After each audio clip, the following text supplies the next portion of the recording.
नमस्कार दोस्तों, स्वागत है आप सबका आपके अपने YouTube चैनल पर। एक बार फिर से आज मैं लेकर आई हूँ एक प्यारी सी कहानी। तो चलिए कहानी को शुरू करते हैं। मेरे पति राजेश ने अपनी जिंदगी में बहुत मेहनत की। वो ज़्यादा पढ़े लिखे नहीं थे, इसलिए हमेशा से मेहनत और मजदूरी का काम ही उन्हें मिला और घर चलाने के लिए उन्होंने यही किया। हमारे 2 बच्चे हैं। एक बेटा 10 साल का है और मेरी बड़ी बेटी है 16 साल की। अभी तक मेरे पति ने जैसे तैसे अपना घर चलाया। इस उम्र में भी आज भी हम वही हैं। अगर काम नहीं करेंगे तो खाने को नहीं मिलेगा, घर नहीं चल पाएगा, बेटा और बेटी की पढ़ाई पूरी नहीं हो सकेगी। मेरे पति की अब ऐसी स्थिति नहीं थी कि वो मेहनत और मजदूरी कर सके। उनसे भी ये काम नहीं होता था। अब हम क्या करेंगे, कैसे अपनी जिंदगी को आगे बढ़ाएं, कैसे कमाएं? मुझे और मेरे पति को यही चिंता खाए जा रही थी। नौकरी नहीं है तो अब क्या? फिर मुझे एक दिन बैठे यह ख्याल आया कि क्यों ना हम एक छोटा सा ढाबा खोल लें।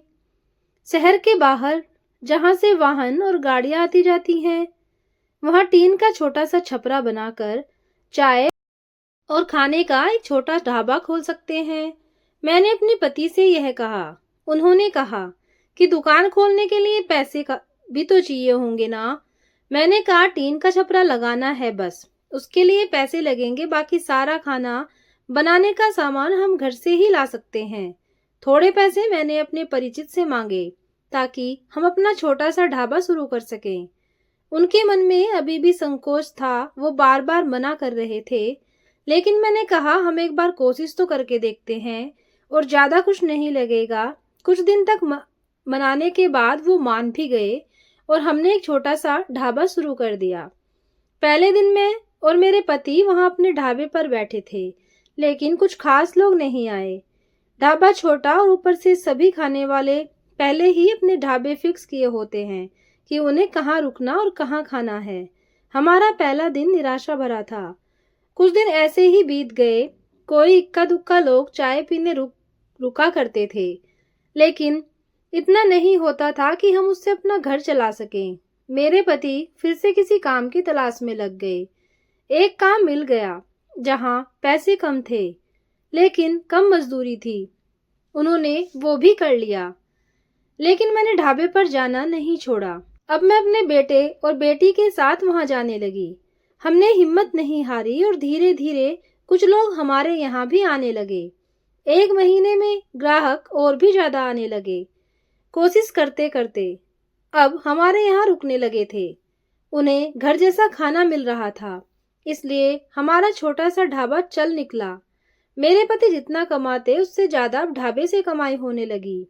देखते ही देखते हमने जो छोटा सा ढाबा खोला था उससे हमारी आर्थिक स्थिति में बहुत सुधार हो गया और जो कर्जा हमने लिया था वो भी उतर गया।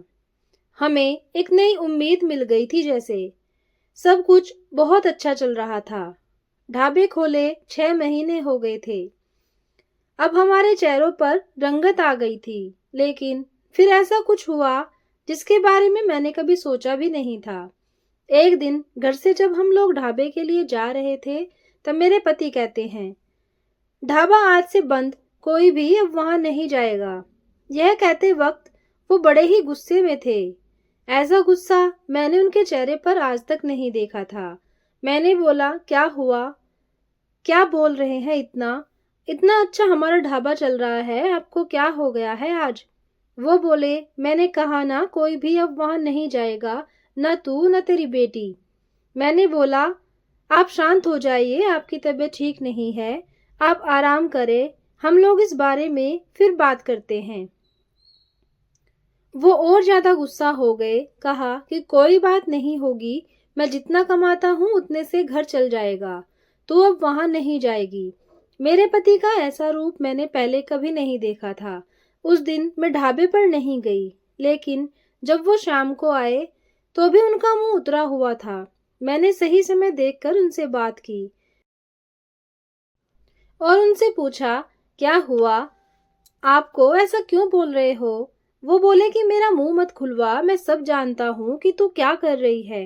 मैं तेरे साथ इतने दिनों तक वहां रहा, तब वहां कोई नहीं आता था और मेरे जाते ही ढाबा चलने लगा। आखिर ऐसा भी क्या हो गया? ये सब सुनकर मेरे तो जैसे होश ही उड़ गए। वो क्या बोलना चाहते थे मैं सब समझ गई। ऐसी बात, वो भी शादी के इतने दिनों बाद। उनके मुंह से सुनकर मुझे यकीन ही नहीं हो रहा था कि यह मेरे पति हैं। मैं एकदम खामोश हो गई। रात को मेरे आंसू नहीं रुक रहे थे। मेरे मुंह पर अब ढाबे का नाम भी नहीं आया। इस तरह की बातें सुनने के बाद मेरा अब कुछ करने का मन ही नहीं किया। उस दिन से जैसे खामोश हो गई थी मैं। अब कुछ कहने को बचा ही नहीं था। मैंने सोचा था कि उनको कोई सफाई नहीं दूंगी, वो अपना काम करते रहें, लेकिन उनकी कमाई कम थी, उससे अच्छे से गुजारा नहीं हो पाता था। कुछ ही दिनों में जो पैसा जमा किया था वो भी खत्म हो गया। करीब 3 महीने बाद ही उनकी तबीयत खराब हो गई और वो बिस्तर पर आ गए। अब वो काम नहीं कर पा रहे थे। मैं जैसे तैसे उन्हें संभाल रही थी। घर में जब पैसा खत्म होने लगा तो कर्जा लेने की नौबत फिर से आ गई। मैं चाहती थी कि कहीं किसी के घर जाकर खाना बनाने या बर्तन धोने का काम करने लगूं, लेकिन उनकी तबीयत खराब थी और मैं नहीं चाहती थी मेरी किसी भी बात के कारण वो फिर उसी तरह की बातें करें। एक दिन वो बिस्तर पर थे, मैंने उनके लिए खाना बना रही थी, तब उन्होंने मुझे बुलाया और बोले, मैं जानता हूँ उस दिन की बात तुम्हें बहुत परेशान कर रही है, लेकिन और तुम्हें लग भी रहा होगा कि मैं तुम्हें यह कैसे बोल सकता हूँ, लेकिन वो शब्द और बातें मेरी नहीं थी। मैंने कानों में ऐसी बात आई थी, अपनी रिश्तेदारी में ऐसी बात हो रही थी। मैंने अपनी बीवी और बेटी को अकेले वहां छोड़ दिया है। उन्हें देख लोग रुकते हैं जिससे कमाई हो रही है। इस तरह की बातें भला मैं कैसे बर्दाश्त कर सकता? 2 रोटी कम खा लेंगे, लेकिन यह सब नहीं सुनना था। समाज और यहाँ के लोग, खासकर आपके परिचित और रिश्तेदार, आपको आगे बढ़ता देख बहुत कुछ कहने लगते हैं, लेकिन लोग इस हद तक गिरे हैं मुझे इसका पता नहीं था। और मेरे पति भी उनकी बातों में आ गए।